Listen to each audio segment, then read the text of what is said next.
Assalamualaikum warahmatullahi wabarakatuh kepada Bapak Ibu dosen penguji uji kinerja. Perkenalkan, nama saya Susiana Minawati. Saya mahasiswa PPG dalam jabatan tahun 2026 LPTK Universitas Negeri Medan. Saya mengajar di MANW Sukamulya, Lombok Timur, Nusa Tenggara Barat. Hari ini, Sabtu, tanggal 6 Juni, saya akan melaksanakan praktik mengajar untuk penilaian uji kinerja di kelas 11 mata pelajaran geografi dengan materi pokok bencana gempa bumi dan tsunami. Ini identitas saya. Terima kasih. Selamat menyaksikan. Wassalamualaikum warahmatullahi wabarakatuh.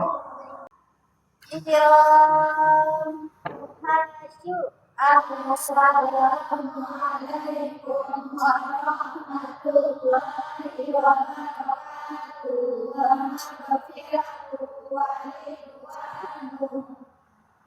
Oke, waalaikumsalam warahmatullahi wabarakatuh. Sebelum kita mulai pembelajaran, kita berdoa dulu ya. Oke, yang mimpin doa siapa? Siapa? Bismillahirrahmanirrahim. Oke, semua masuk ya? Nggak ada yang alfa ya? Nggak ada yang nggak hadir ya? Semua masuk ya? Oke, semuanya keluarkan buku ininya, buku paketnya, buku siswanya, buku fotokopiannya, buku fotokopian materi bab 4 yang kemarin. Yang sudah difotokopi, silakan dikeluarin. Sudah? Oke, sekarang kita pada hari ini kita akan bahas ini bencana gempa bumi dan tsunami. Ya, kita akan membahas pola persebarannya, ya. Kita akan membahas pola persebarannya nanti, kemudian dampaknya, ya, kemudian mitigasinya bagaimana, serta adaptasinya, ya. Nanti bagaimana ya adaptasi yang sudah dilakukan sama masyarakat.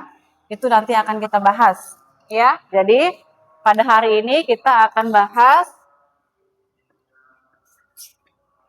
bencana alam, gempa bumi dan tsunami. Oke. Di sini yang akan kita bahas itu nanti persebarannya, pola persebarannya, dampaknya terhadap kehidupan manusia,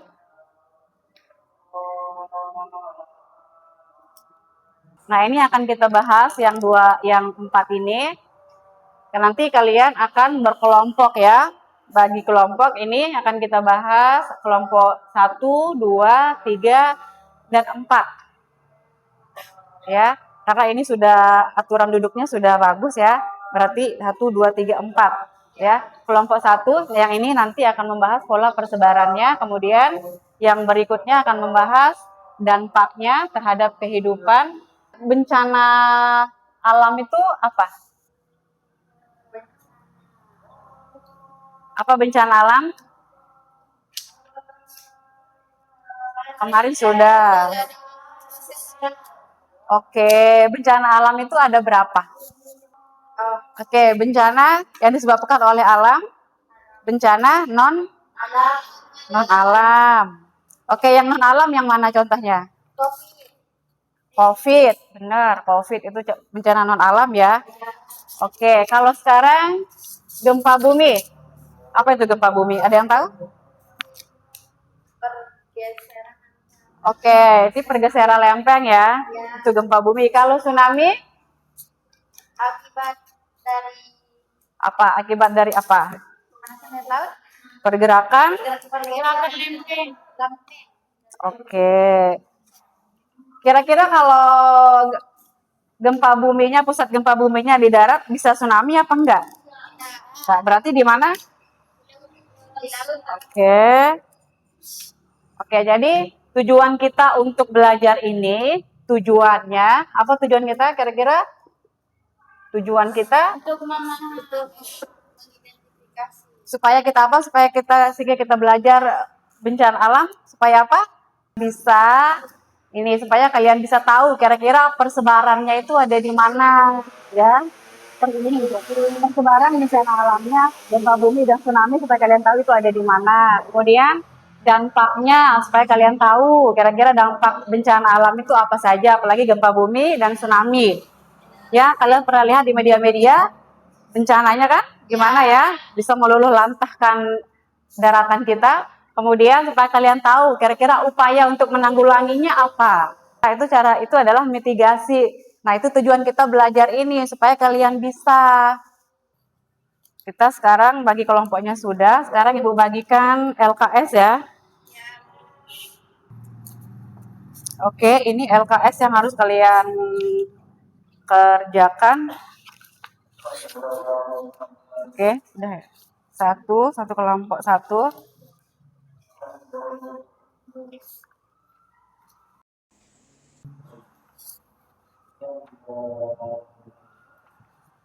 Oke, kemarin kita sudah bahas juga jenis-jenis bencana kemarin ya. Kira-kira jenis-jenis bencana itu apa aja jenis bencana? Materi kemarin, Bencana alam tektonik. jenis-jenis bencana ada berapa? Jenis-jenis bencana ada. Oke, ada bencana, tsunami, gempa bumi, tanah longsor, ya. Ya, banjir, itu jenis-jenis bencana alam, ya. Tapi kita akan bahas yang dua ini nih. Ini gempa bumi dan tsunami. Oke, lihat buku pegangannya, buku fotokopinya dilihat. Kalian perhatikan di situ. Oke, kalian sekarang amati buku pegangannya, ya. Kalian amati ada peta di sana di awal. Silakan kalian amati peta di awal, peta persebaran, peta pola persebarannya, ya. Ini peta jenis bencana. Nah, yang ini kan, itu kalian amatin, ya, pola persebarannya. Kira-kira bencana gempa bumi dan tsunami itu pola persebarannya itu bagaimana? Kemudian resikonya yang paling tinggi, yang paling rendah itu di daerah mana? Ya, kalian amati petanya, kemudian kalian tulis di LKPD-nya. Ya. Nah, kemudian yang kedua, kelompok yang kedua nanti dampaknya. Ya, dampak sosialnya, dampak strukturnya bagaimana, dampak fisiknya bagaimana, itu kalian identifikasi dampaknya. Nah, kemudian kelompok yang ini akan mengidentifikasi apa? Mitigasi, ya, upaya-upaya mitigasinya, ya. Kemudian ini akan mengidentifikasi kira-kira adaptasi yang sudah dilakukan oleh masyarakat di Indonesia setelah ada bencana alam itu bagaimana. Ya, itu nanti kalian tulis di LKPD-nya, ya. Kalian tulis di LKPD-nya, kemudian nanti kalian presentasikan hasil kalian di depan, ya. Kalian cari di HP kalian, kira-kira nanti kalian bisa buka website yang untuk data bencana, informasi untuk data bencana, kalian cari ya. Kalian buka HP-nya, kalau yang bawa HP silakan dibuka. Kalian cari juga di buku pegangan siswanya ya, di buku fotokopiannya. Oke, silakan dikerjakan. Silakan dikerjakan ya. Ya, betul. Karena waktu kita nggak banyak, jadi kalian harus kerjakan dengan cermat, dengan cepat ya.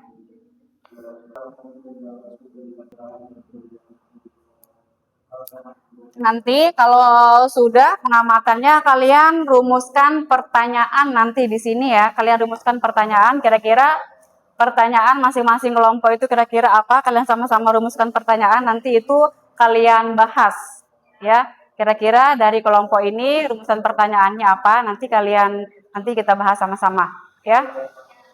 Oke. Kalau yang pola persebaran nanti kalian lihat di sana juga kalau yang dampak mitigasi kalian bisa akses nanti di HP kalian itu nanti website untuk mencari apa peta persebarannya ya. Oke, kalian cari di Google Chrome silakan cari. Yang Ibu Guru nilai itu nanti yang Ibu Guru nilai pengetahuan kalian, keterampilan sama sikap ya.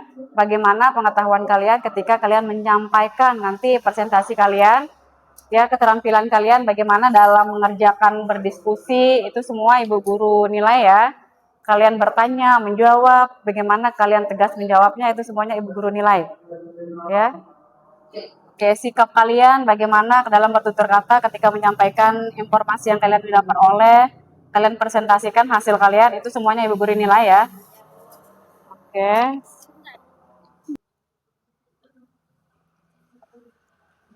Oke, mungkin ada yang bisa pakai laptop Ibu Guru nanti cari informasi tentang apa pola persebarannya ya. Oke. Ya.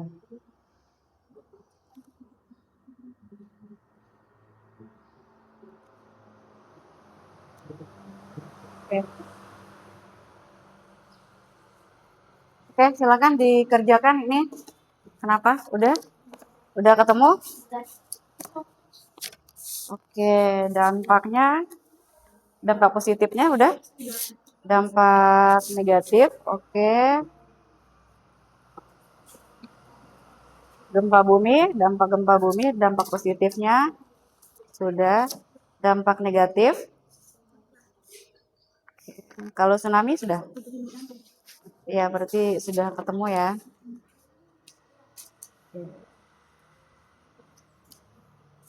Gimana ini yang adaptasi? Sudah. Kalau misalkan di sini, kalau di daerah kita, kalau kemarin pas gempa tahun 2018 itu kira-kira setelah gempa itu kalian lakuin apa adaptasinya? Gimana? Ada perubahan nggak yang kalian lihat di lingkungan kita? Kalau kita kan resikonya sedikit ya. Ya, karena kita jauh dari pusat gempa, makanya resikonya sedikit. Nah, kira-kira kalau dari yang parah resikonya, kira-kira adaptasinya bagaimana kalau kalian lihat sekarang? Mungkin dari bangunan fisiknya ada yang berubah nggak? Kira-kira untuk adaptasinya yang mereka lakukan, yang masyarakat lakukan setelah bencana besar kemarin tahun 2018. Kenapa? Pembangunannya, ya rumahnya kan? Iya, dibangun ulang, dibangun sama apa beda? Beda, dibangun yang tahan gempa. Ya, itu salah satu contoh adaptasi di wilayah sekitar kita ya, di Lombok ya. Oke, sudah? Oke, sudah ya. Oke, sekarang yang mau mempresentasikan hasilnya siapa? Kelompok 3. Oke, kelompok 3. Silakan berdiri kelompok 3. Baik, Assalamualaikum warahmatullahi wabarakatuh. Waalaikumsalam warahmatullahi wabarakatuh. Kami dari kelompok 3 ingin mempresentasikan tentang hasil diskusi kami yaitu tentang mitigasi bencana gempa bumi dan tsunami. Ya, terus Selanjutnya mitigasi gempa bumi. oke, bentar dulu. Rumusan masalah yang kalian sudah buat apa kira-kira tadi? Pertanyaan kalian tentang mitigasi itu apa kira-kira tadi? Rumusan masalah yang kalian sudah bikin apa? Baik, di sini kita sudah menentukan kegiatan mitigasi yang dilakukan terhadap bencana gempa bumi dan tsunami. Untuk melakukan evaluasi terhadap kegiatan tersebut, yaitu dengan cara mengidentifikasi sumber bahaya dan ancaman bencana yang akan terjadi. 2. Mendirikan bangunan sesuai aturan baku yang tahan dengan gempa. 3. Memahami lokasi bangunan tempat tinggal dan menempatkan perabotan pada tempat yang profesional. 6. Mencatat nomor telepon penting dalam penanganan kebencanaan gempa bumi. Selanjutnya, mitigasi tsunami. Oke, mitigasi bencana alam tsunami. Bagaimana cara mitigasinya? Yaitu Upaya-upaya mitigasi yang dilakukan masyarakat, apa yang sudah kamu peroleh dari... Oke, informasi yang kamu peroleh silakan dibacakan. eh, satu, melakukan penanaman mangrove di sepanjang pantai untuk menghambat gelombang tsunami. Oke, kalian tahu mangrove? Ya, Oke, di Pantai Labuhan Haji kan tahu ya, ini kan pantai, ini jalan, di sananya ada hutan mangrove atau bakau, ya. Nah, itu adalah salah satu upaya untuk mitigasi, ya, supaya air lautnya tidak masuk ke wilayahnya, wilayah permukiman penduduk. Mangrove itu yang menahan ombak itu, ya, itu salah satu contoh mitigasi. Oke, disampaikan sama temannya, ya. Oke, terus lanjut. dua, pembekalan pengetahuan terkait data gempa yang berpotensi mengakibatkan tsunami. Data ini seperti gempa dengan pusat getaran di laut dangkal. Oke, kalian pernah ini nggak di HP-nya kalian install aplikasi BMKG? Ya, Ya, itu kan kalau kalian install kan nanti dia akan ngirim sendiri gitu ke HP kita notifikasi. Oh, sekarang terjadi gempa, pusatnya di sini. Itu kan. Nah, itu dia maksud dari temannya. Supaya kita tahu, oh sekarang, oh tadi kan kita merasain gempa sedikit kadang kan. Nah, di HP kita masuk notifikasi, ya benar, ternyata ada gempa, lokasinya di sini, ya magnitudonya sekian, getaran sekian, ya itu yang dipaparkan sama temannya. Oke, terus lanjut.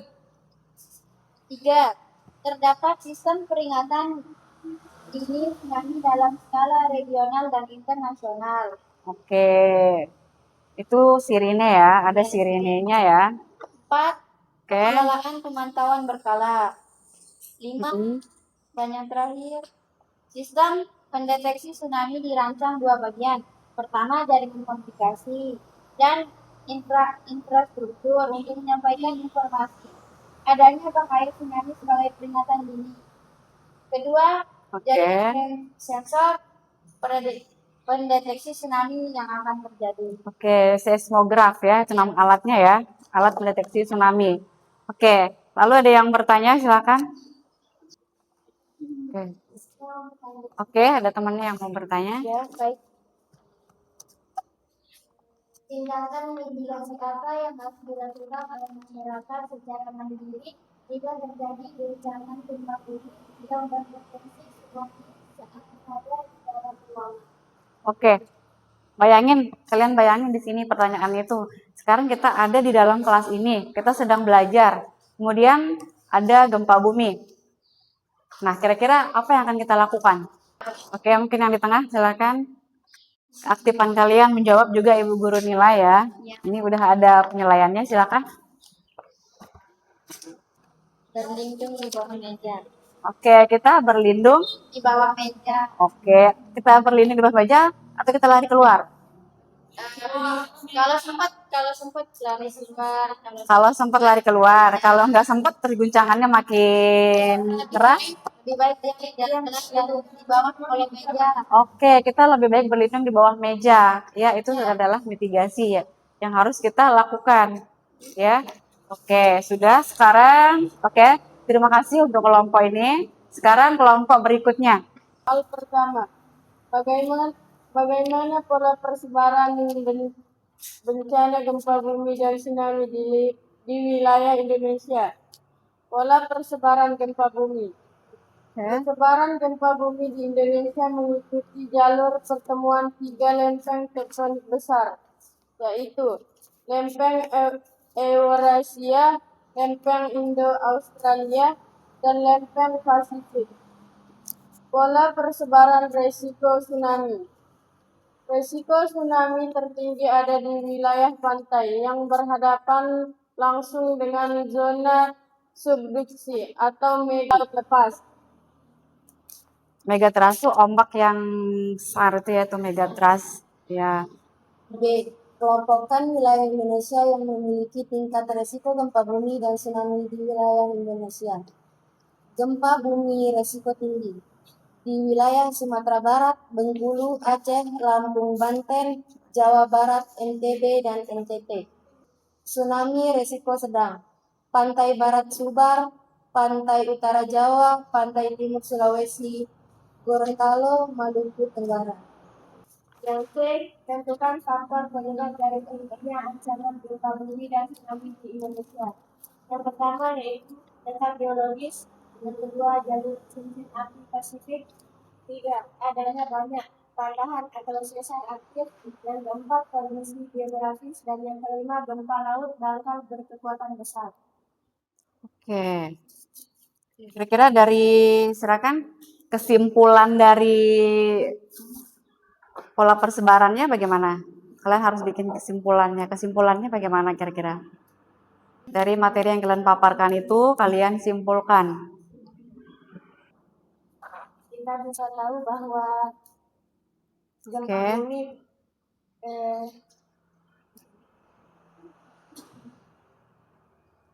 Terus? gempa bumi yang berada Hmm. wilayahnya beresiko tinggi, sedang atau rendah. Oh, kesimpulannya sudah dibacakan. Kira-kira yang bertanya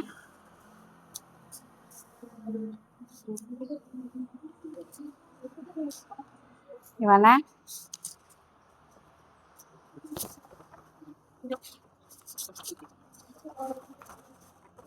Oke.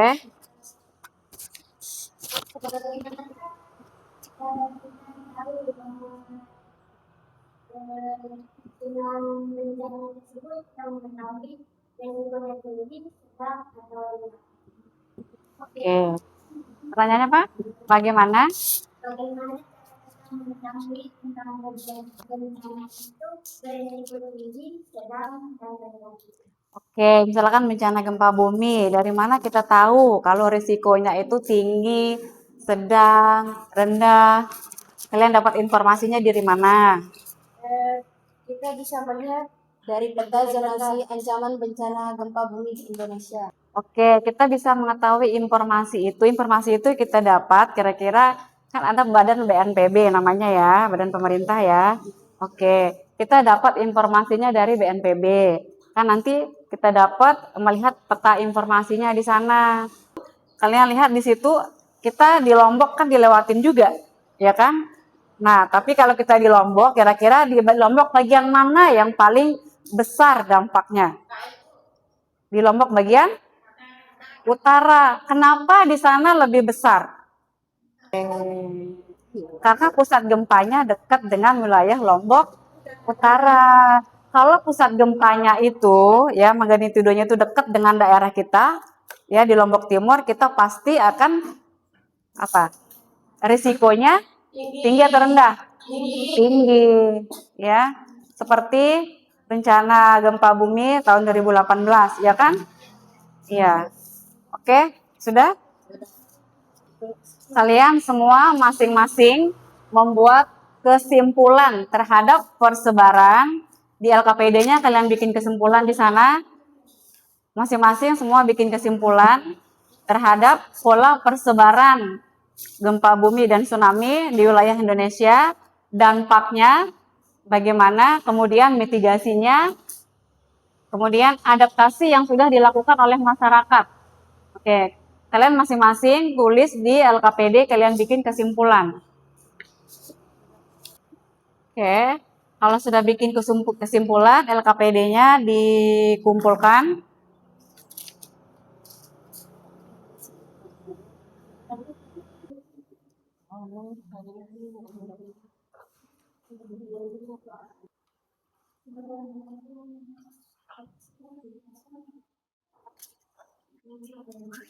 Sudah. Ya, mana sudah? Mana bikin kesimpulannya sudah? Oke, apa? Coba.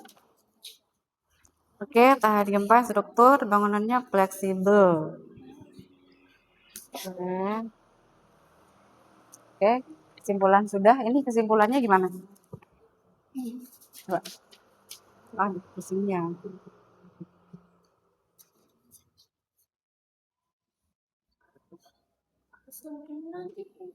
Oke, sudah. Jika terjadi Bencana segera untuk mencari tempat yang paling aman. Oke. Kelompok ini?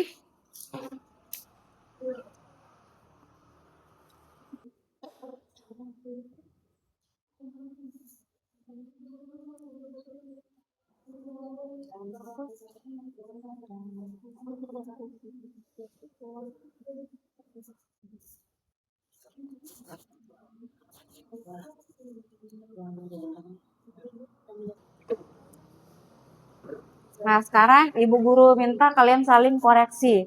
Kira-kira cara diskusi kita bagaimana? Kira-kira ada yang kurang? Kira-kira kekurangannya apa diskusi kita pada hari ini?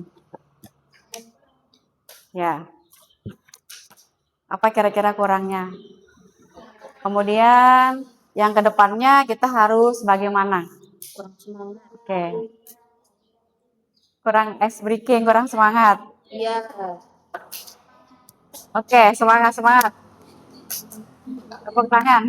Sudah selesai, makanya semangat ya. Oke, kita harus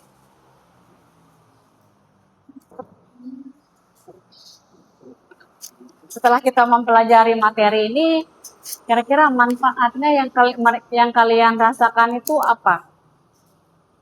Kira-kira setelah belajar materi ini, kira-kira ada manfaatnya nggak bagi kalian? Apa kira-kira manfaatnya bagi kalian? Oke, kita menjadi lebih tahu ya. Kita tidak tabu, kita tidak buta ilmu ya terhadap apa yang terjadi di sekitar kita ya, di bumi kita ya.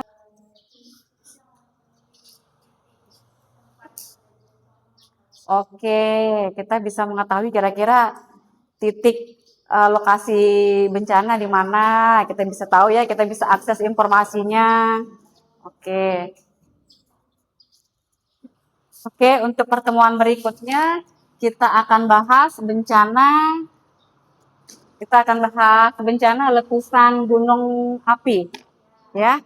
Kalian baca buku fotokopi kalian di rumah tentang bencana alam gunung api karena minggu depan kita belajar, kita bahas tentang bencana alam gunung api. Ya. Oke. Oke, LKPD-nya dikumpulin lalu kita berdoa.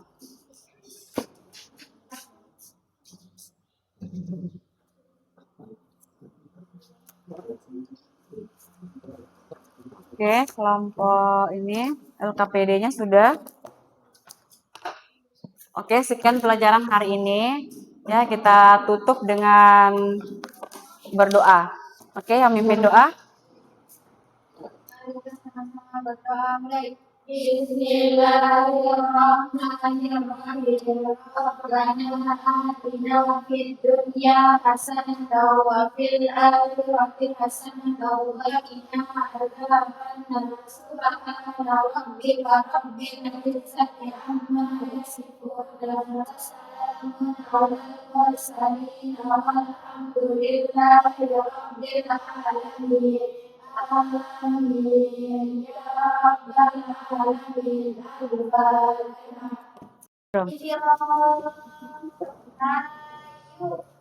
Assalamualaikum warahmatullahi wabarakatuh.